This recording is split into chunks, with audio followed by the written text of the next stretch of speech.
welcome into Sportsmemo's betting podcast for July 17th. We're talking the Open, the British Open, it used to be referred to as, with Nick Borrman, and then we'll also hit on MLS, every game on the board after that. But without further ado, Nick, welcome into the podcast. How you doing? Hey, Drew. I'm doing well, man. Just looking forward to some early morning golf this week, as you mentioned, for the Open Championship. So can't wait to get up early and watch this week. Absolutely, man. Well, let's get after it. Let's give the people what they want. We're talking the Open, and it starts off, early tomorrow morning there in Ireland, I believe. And so 4:30 a.m. on the East Coast. There should be some golf to watch, and people out there wanting to bet it. So what are you thinking about betting in tomorrow in the Open starting tomorrow? Northern Ireland, to correct you there, but Okay.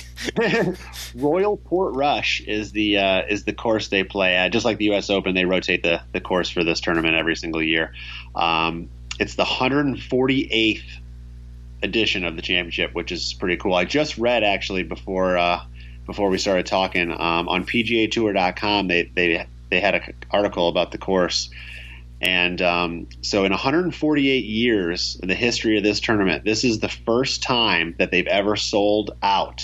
And a lot of that they're saying is due to the fact that they haven't had an Open Championship here since 1951, and that McIlroy is from Northern Ireland, and all the pressure and all the hopes for obviously the locals are with him, so they're just anticipating so much more. They've been anticipating this for years, because they announced that it was going to be here 5-6 years ago. So I thought that was a remarkable thing to read, that this is the first time it's ever sold out. But anyway, for the course itself, one thing that in this area they've received a lot on, which is going to be different than the normal British Opens that we go back to in the years, is they've had a lot of rain. So normally, when you watch the Open Championship, Drew, I'm not sure if you've watched over the years. I'm sure you've caught some here and there. Yeah. So what do you notice about those courses? They're brown. They're firm. They're fast. Yeah, I was going to say they play fast, don't they? Yes. Short. So they're firm. They're fast. The guys are rolling the ball. They're landing them sometimes short of the green and bouncing them up on it. It's a different way to play. It's link style golf. Well, this year, with the amount of rain that they've had, the conditions are more like a typical American course. It's green, it's lush, the rough is thick, which is normally not the case. You can typically blast drivers, these guys can, almost anywhere, except for the really, really long stuff, but you can almost blast driver anywhere and still have a shot into the green. So, years past, guys would do that and have wedges in, and going in the rough or missing the fairway wasn't an issue. But this year, it looks like it's going to be, and some of the comments from the guys so far in some of the practice rounds has been exactly that they're trying to figure out strategies on certain holes. And it sounds like, drivers may be taken out of some of the guys' hands, which really, levels the playing field for some of the shorter hitters that are out there. So it'll be interesting to see how the strategy is for a lot of the longer hitters out there. But I think it's definitely going to put a premium on hitting the fairway. So, guys that might not be as long but are known for getting fairways off the tee are definitely going to be guys to look out for this week. And then one other thing with soft conditions is generally you can just flight the ball with your irons or your wedges right at the flags. You're not looking to bounce them up on there. The greens aren't quite as fast. So it's a little easier to hit your approach shots into. So just a couple things that are going to be different as we see the course play this year. So be looking forward to that. Right now we got Rory. Like I said, he's the hometown favorite. He's the hometown favorite and the book favorite. He's 9-1 to win, followed by Koepka, who's either 10-1 or 11-1, depending on where you shop. And then the other top 5 guys are Jon Rahm, Dustin Johnson, and Tiger Woods.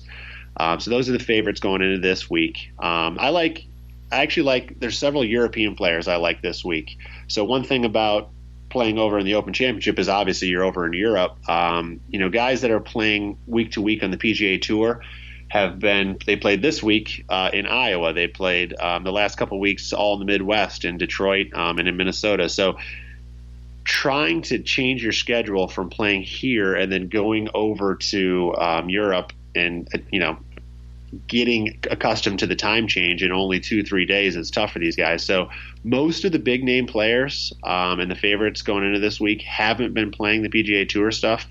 the last couple weeks. They've been over in somewhere in England, or excuse me, somewhere in Europe, playing on the European tour. There's been several events going on over there, so they've been away over there. And I like the guys that are over there right now because I think they just have the advantage with their bodies being accustomed to the time zone. So a couple guys I like: Henrik Stenson.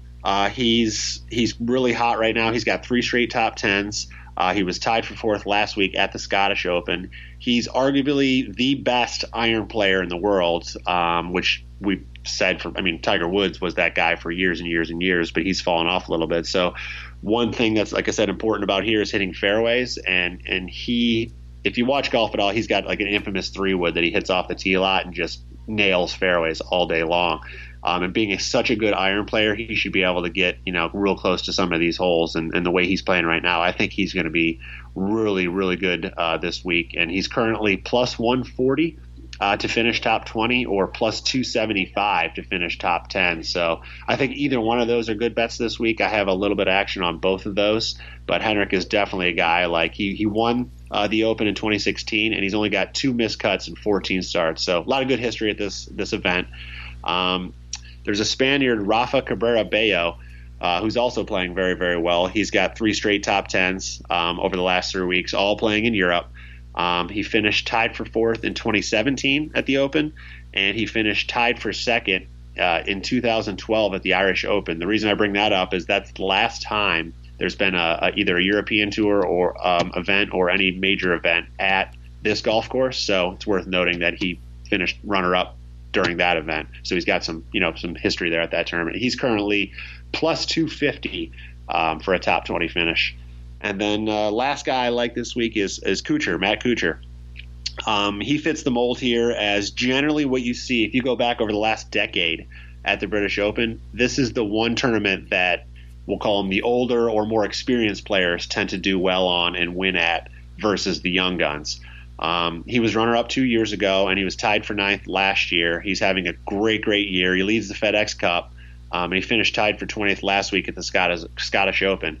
His other 3 major finishes this year are tied for 12th at the Masters, tied for 8th at the PGA, and tied for 16th at the U.S. Open, so all top 20s. And he's currently plus 170 right now to finish top 20, which I think is a steal. So looking at those 3 guys this week, and I just can't wait to wake up early. Like you said, coverage starts as early as 4:30 a.m. Eastern tomorrow, so I can't wait to get up out of bed, turn that thing on, and just watch some of this golf. Usually it's different golf that we see when we're watching this one, but I don't know how it's going to end up playing this week, but I expect a lot more lower scores than you typically see here just because everything's a little bit softer, which these PGA guys just eat courses up when they're soft. So we'll see how it goes, but I'm looking forward to it.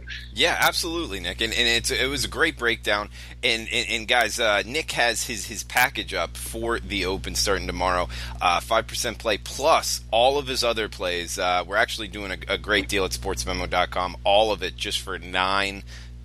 And Nick's been good, 56% over the last 11 weeks, up 28% return on investment in golf betting here. So for just $9, you can get all of his plays with analysis. Check it out at sportsmemo.com. Nick, a couple questions here on the Open starting tomorrow. We got Rafa Cabrera Bello. You named him, and you brought up that he was runner-up last time there was a tournament here.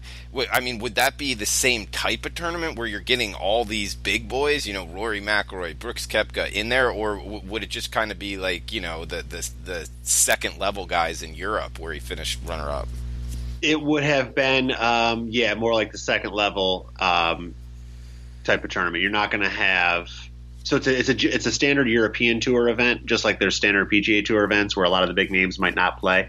Okay. I'd have to go back and look to see, obviously who played in that event, but I can guarantee you, Tiger Woods wasn't playing in that event. But there could be some other solid. I mean, there's definitely solid players. There could be some other big name European guys. Like you'd be surprised, like guys like Sergio Garcia, Henrik Stenson, who I mentioned before, are big names, even on the American circuit and the PGA Tour, but they also play 10, 12 European Tour events. Even McIlroy, up till last year, was doing the same thing. A lot of the guys like to keep their card for both tours, so they can play in any events that they choose. So and there's a limit. You have to play a certain amount of events. I think it's 10 or 12. Like I said, I forget which number. So guys do play in the events over there. I don't know which ones, going back to 2012 and who was playing in this exact event, but I guarantee there was a decent field. But the point to bring up there is that not necessarily that he finished so high. Obviously, that's a great thing. It's just the fact that he has competitive experience at the course. He knows the course a little bit. And that, anytime you do finish well there, even if the field's not quite as deep, you're going to have confidence, and everything in golf comes with confidence. So, good question, though. I think it does matter that he has a good finish there, but it definitely wasn't as deep of a field as you're seeing this week. Okay, a couple other questions here. You brought up the fact when you were referencing betting on these guys, and I'm taking notes here on what I'm going to bet on. You referenced top 10 finish plus whatever the number would be. Or do you recommend the bettors out there in golf bet that type, like finish in the top 10 or finish in the top 5, or I'm seeing finish on the top 20? Or do you recommend that they just do regular futures, like Koepka at plus 1,000, Rory McIlroy at plus 900, that type of bet? I think the answer there, great question. I think the answer there depends on the bettor. If you're going to bet futures and outright winners, you got to be prepared to go months without a win, because it's very difficult to pick one guy out of a field of 140 players to win a tournament. And I don't care who you think is going to be a good fit or good, guy that particular week. Somebody always betters them, and it's one of those things where you're going to go. There's guys out there that do this. They pick outright winners and are good at it, make a living at it. But I'll be honest, they could go 2, 3, sometimes 4 months without getting it. And when you finally do get one and he pays out 30 to 1, 40 to 1, 51, well, it's going to help in the long run and make out for it and make you profitable in the long run. But you got to be able to go a long time without doing it. And a lot of those guys, who they're not betting? They're not betting Koepka at 10 to 1. They're not betting the guys at 9 to 1. They're betting guys at 20 to 1, 30 to 1, because in the long run, you need a bigger payout to make it worthwhile in betting outright winners than a 10 to 1. And that's my opinion. That's what I've seen in the marketplace over the years.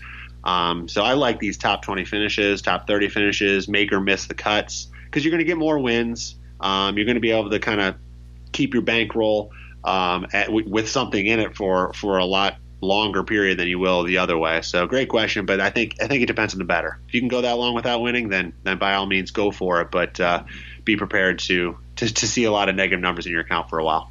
Okay, and you bring up Tiger Woods. Wouldn't be a golf podcast without talking a little Tiger Woods betting here. Make or miss the cut, seeing him anywhere from plus 250 to plus 300 to miss the cut. If you're looking to fade Tiger Woods, what do you think about that, man? I mean, obviously, not in his prime, but he did, have a breakout performance not too long ago. What is your read on Tiger Woods going into tomorrow's event?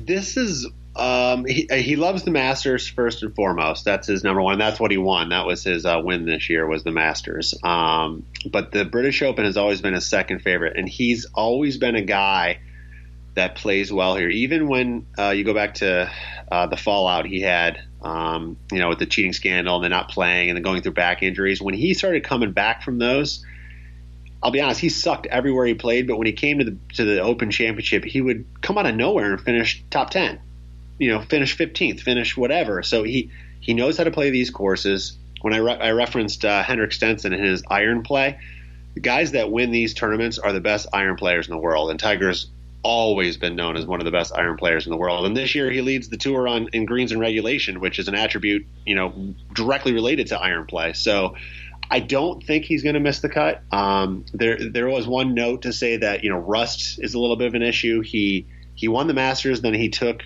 all the next, I think it was 3 or 4 weeks off before the PGA Championship, before he played again. And he missed the cut there because, hey, that's a long time to take off. Not to say he's not playing at home and practicing, but he didn't play any competitive golf. And he's doing the same thing here. So there is a little bit of concern there with rust. But I just think he loves link-style golf. He plays these courses so well. And honestly, if he gets any sort of wind, that makes iron play so much more important. So if we see any wind, I think it's even less likely that he misses the cut. But so personally, I don't like him missing the cuts this week. I think he's going to be there. I don't necessarily think he'll be in contention come Sunday, but I think he'll make the cut without too much problem. Okay, and you also brought up the time difference. What about fading the guys that just played in this past tournament in the U.S. and then that finishing on Sunday, I'm guessing, and then having to get on a flight? Yeah. Do you know any of those names, and have you looked to fade any of those guys? Yeah, that's a great point to bring up. There are several guys that played last week, played the last 2-3 weeks. And if you look at some of the names in the leaderboards, you're going to go through them and be like, I don't know that guy, I don't know that guy, I don't know that guy. And that's, again, because the big name players can afford to do it, but they take the time off and they go over to Europe early and they get these extra European tour events and just to accustom their body to it. So, yeah, it's definitely worth a look. But, the numbers out there, the market out there is keen to that as well. And I don't think there's anything. I don't think there's anything that's going to blow you away as far as like huge value. Like, oh my gosh, look at this guy's just played the last 3 weeks in the States, and now he's moving over here and he's plus 300 to miss the cut like Tiger. You're not going to see those type of numbers. If you did, we could jump all over it. But it's a great thing to look at, and I think it's worth going through them all. I haven't personally gone through all of those yet. I'm just starting kind of to look at the make and miss the cuts. I went through all the head-to-head matchups and the top 20 finishes first. So I will be looking at that as I go forward, and if there's anything with some value, may jump on it. But right now, I haven't gotten through all that. But good point. And what about Rory McIlroy playing back? I guess near his hometown. An MLB pitcher, let's just say, for example, goes back to where he went to high school or something. I always look to fade that, just because you're going to have all your high school friends calling you, hey, get me tickets, this and that, let's meet up. And especially for the young guys, I look to fade that. Not that Rory's young. He's not old by any means, but, he's been around the block. Would you actually look to fade him here heading back home? Great question. All the pressure is on Rory right now. He's from Northern Ireland, like you said, where this is being held. Since they announced that the Open Championship was going to be here, it's been nonstop talk for all the locals about Rory coming home. He's going to win it at home. So, yeah, to have that kind of pressure to go home and perform and everybody cheering for you. He's the betting favorite. There's so much riding on him. He's got really nothing to gain. He can only go negative in this environment, I say. So, yeah, he's a guy you look to fade. You can't really fade him on the outright market, and I don't think he's going to perform, badly enough necessarily to miss the cut, but I don't think he's going to be necessarily in contention coming into the week. So, you got to look to the head-to-head matchups and who he's listed against and try to see that. Because he's such a big betting favorite, you're seeing him, against guys like Tiger and Rory's plus 140 Tiger's plus 140 or 150 over him. And in a normal event, you wouldn't see a number quite that high. So that's where I think you can capitalize on him, is the head-to-head matchups, because he is favored by everybody he's going against this week in the head-to-head matchups. And honestly, he's favored by a lot more than he should be. We're talking 30, 40, 50 cents more than he should be. So great point to bring up. One cool stat is he owns the course record here at Royal Portrush. He shot 61 when he was 16 years old. So he knows the course. He does. He has performed well there before. But you're right. All the pressure's on him. I think he's a good fade this week. And just looking at it, yeah, he's what? I'm just looking at Bet Online right now. He's plus 800. We got Koepka plus 1,000 on his tail. Koepka's, like him or not like him, he's kind of becoming a star here. He's becoming definitely more recognizable in the mainstream. What are you thinking of Koepka? I always think of him, and I remember that streak he had of his last 13 major rounds all shooting under par. That kind of blew me away that somebody was able to do that, and with that much consistency, this being a major, would you look to bet on him, or is his game kind of fallen off of recent? No, he's a major player. He's got to be one you talk about this week. It's hard to say his game's fallen off because he just doesn't show up and he doesn't play much in a lot of the smaller tournaments, because he said it before. He's gone on record. He just does not care about him. One very, very interesting advantage he's got this week is his caddy. Ricky Elliott is a native to Northern Ireland and actually learned the game of golf at this golf course, Royal Point Rush. He was brought up through here. So if there's one guy that knows more about this golf course than anybody, it's him. And having him on your bag this week and being able to tell you every nuance of every green and every spot to hit every shot and don't hit every shot is such an advantage. So there's a lot of talk going on right now. If you watch some of the coverage, on the Golf Channel or wherever else, about that and how much he could help them. So I think that's going to be a big factor this week. I think he's going to finish well. I think he will be in contention because he just thrives under the pressure. And having that advantage on his bag is huge. So I think he's a guy you got to look to this week. Of course, in the head-to-head matchups, he's laying quite a bit against everybody he's going because he is such a tournament favorite. So he's more of a guy I might look to go top 20, top 10. Versus an outright win or even some of the head-to-head matchups because the price is just a little too high on him. Well, what about him versus Rory McIlroy?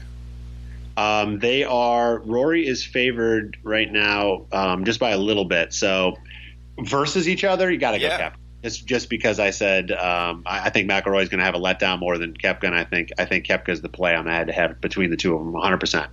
Yeah, that's what I want to find. Where would we find that on the betting menu? So if you go to, they're called tournament matchups. So you'd have to, whatever site you're going to, obviously just go to the PGA or the golf section, and then they're called tournament matchups is what you're looking for.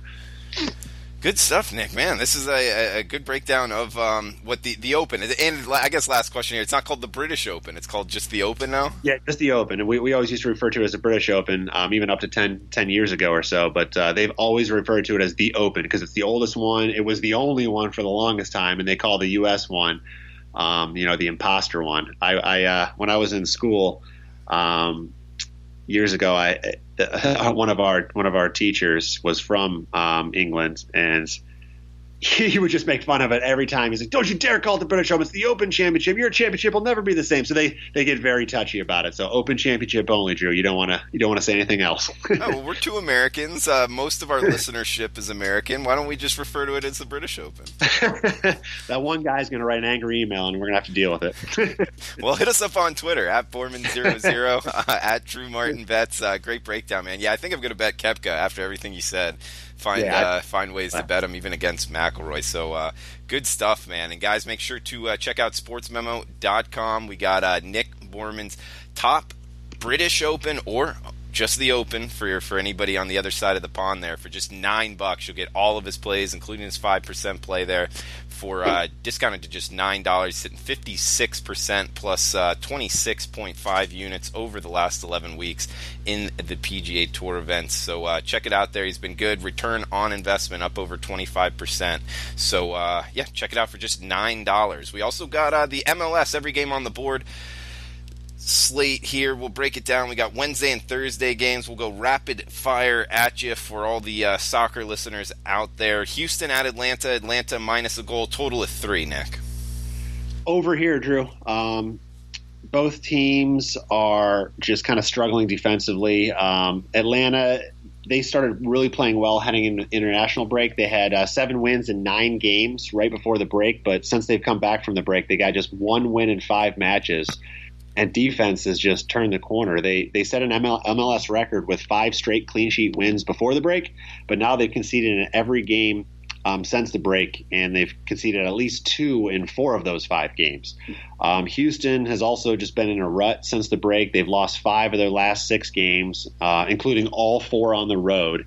2 of the losses against Portland and San Jose weren't too bad, but then they lost against New England, who's resurging a little bit, but they also lost at the worst team in the league at Cincinnati. They've been giving up goals just like that as well. Both teams just struggling. So I think you got to look to the over in this one. I think the offenses of both teams are still decent, but the fact that they just can't stop anybody and there's holes all over the field right now, I like goals to come here. So I'm looking at the over in this one, Drew. Cool. We got Vancouver at New England up next. New England, heavy favorite here, minus 1.25 at home, total of 3. Yeah, New England has been reborn since they hired Bruce Arena, who's the ex. I know that name. Yep, ex-U.S. national men's team coach. So they've been reborn. They were 2-2-8, 2 wins, 2 draws, 8 losses before they brought him on board, and they've gone unbeaten in 8 MLS games since he came on. They have 4 wins and 4 draws. Only over that stretch, though, only one game, their very first one against San Jose, did they win by more than 1 goal. So right now, if you wanted to bet New England, you would take them -1. You'd probably have to pay 1.25, 1.3, minus 1.25. Excuse me, on the number. But if you can get, if you're going to play Vancouver, you're going to go plus 1.25 and probably lay 20, 30 cents to do so. So I like going on Vancouver on this one. The fact that you're getting just over a goal, I think, is big. Vancouver has been a tough out all year. They've only lost 3 times the entire season against this number. 2 of them have been in their last 2 games. LAFC which is understandable. They're the best team in the league, but they also lost 0-3 last week at Kansas City. But I think they're going to rebound here. They've been working defensively since that loss, and I think they're going to keep this one close. I don't think New England's good enough. It has enough offensive firepower to lay this big of a number. So I think Vancouver will keep this close. I like them plus 1.25 here. Nick, we get the New York Red Bulls up next, traveling north of the border to Toronto. Toronto minus 0.75 favorites, total of 3. Yeah, another road team. Toronto, they've been really tough to read all year. They've been very inconsistent. They started the year very hot, but quickly fell. They went through an 8-game winless streak during May and June. They've since won 2 of their last 4, with one of the wins solid 3-2 over Atlanta at home. The Red Bulls have been more consistent all year. They started a little slower, but recently they've really gotten some good results.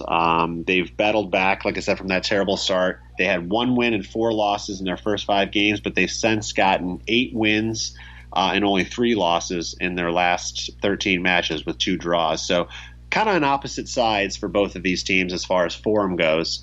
New York head-to-head series, they've won the last 3 against Toronto. They won both meetings last year at home and at Toronto. There's obviously New York and Toronto aren't too far away from each other, so it's not a big advantage here as far as travel schedule goes.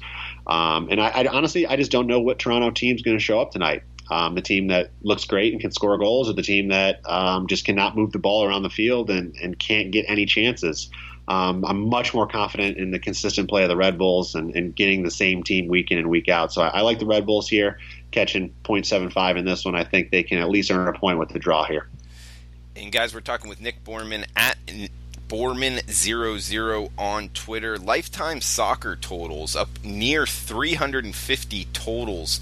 Plays released in soccer. He's hitting 55%, so really knowing the totals market very well across all soccer bets. We got 1 more here on Wednesday, then 2 on Thursday. Columbus at Chicago. Chicago minus 0.75 home favorites, total at 2.75. I hate this game. These teams are playing awful. I just don't want anything to do with it. Columbus, they've been in a free fall. They've lost 6 straight games. They've fallen down to last place with Cincinnati. They have the most losses in the entire league with 14. They're not going to turn around anytime soon. They just have nothing going for them right now. So quickly you think Chicago, but Chicago's playing just as bad. They've been one of the hardest teams to understand all year. They played beautifully a couple weeks ago. They beat Atlanta 5-1 at home. But then they lost at Kansas City, and then they lost at home to Cincinnati, who I just mentioned was the last team in the league, and they're awful. They've gotten 1 win in their last 10 games.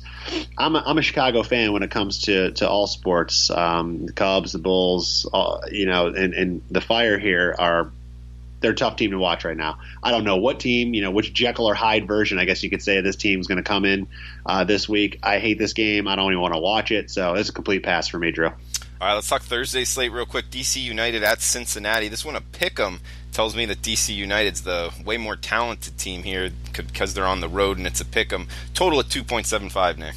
Yeah, DC amazingly remain in second place in the East, just 4 points behind Philly. But they've only won 1 game since May 15th, which is remarkable that they're still in second place. They've managed to score more than 1 goal just 2 times And they've only conceded more than one goal just 4 times over that stretch, which is 9 games. So they've been playing to a lot of lower scoring games. DC has. They have a strong defense, and a lot of times they kind of struggle to get anything creatively going offensively.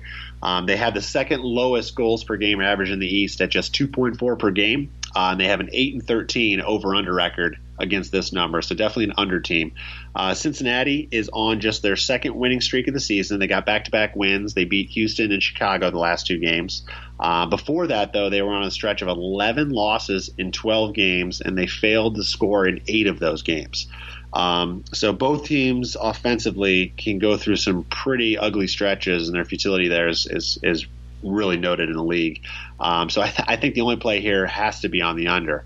The only worry for me is that Cincinnati has the worst defense in the league. They've conceded 45 goals in 20 games, but they conceded 17 goals in just 3 of those games. So if you take those out of the equation, they have they've conceded 28 in 17 games, which is like a 1.65 average. So take those 3 anomalies out, and their defense isn't quite as bad as it looks on paper. But either way, they are still not great on defense, but DC is not a strong enough offensive team probably to take advantage of it. And the fact that they're on the road here midweek, generally they kind of tend to play these games a little bit slower pace. So I like the under here, Drew. I think this one's going to be low scoring, kind of hard fought throughout. Not in love with it, so I wouldn't go too big, but I like the under here. All right, and last game up, we got Orlando at Portland. Portland minus a goal, favorite at home. Total at 2.75 or some threes out there. Yeah, I agree with Portland being favored, but I think the full goal is just a little too much. Orlando has been playing pretty well. They have just 2 losses in their last 9 games, and they made it to the semifinals of the U.S. Open Cup, which actually so has Portland. Their leading scorer, Nani, did not play in their last game against Columbus. Right now, you're seeing a very busy stretch for a lot of these teams in the MLS, especially if they're still involved in the U.S. Open Cup. So you're seeing a lot of squad rotations from some of these teams. So that's what we saw last week with their best goal scorer not even playing. So he'll definitely be back for this game. Which is important because they also will be missing Dom Dwyer, who's a pretty big piece for this team. He got a red card late in the last game against Columbus, so he's suspended for this one.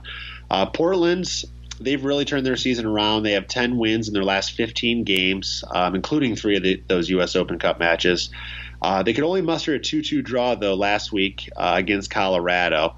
And they're also in a very, very busy stretch of scheduling. So I'm expecting some squad rotation for these guys as well. 3 of their big 4 have been rested in each of the last 3 games. With Brian Fernandez was rested most recently. Then you have Valeri and Chara. They were both rested in each of the last 2 games before that. So I think Sebastian Blanco, if he follows suit here, would be the one being rested for this game. And maybe they'll surprise us and give somebody else. But either way, I definitely think we're going to see some squad rotation from Portland as well. So they won't be at their full strength here either. I just think the chances of Orlando drawing or maybe even winning the game are better than the chances that Portland's going to win this game by 2 or more goals. So at worst, probably a 1-goal win by Portland is likely, and we push on the bet. But I look Orlando +1 in this one, Drew. Nick, great stuff as always. Borman00 on Twitter. Good MLS breakdown and great Open tournament breakdown as well. Check out his $9 package in golf up at sportsmemo.com. We'll have you on next Wednesday breaking it all down again. Nick, thanks for the time. Guys out there, best of luck with your bets.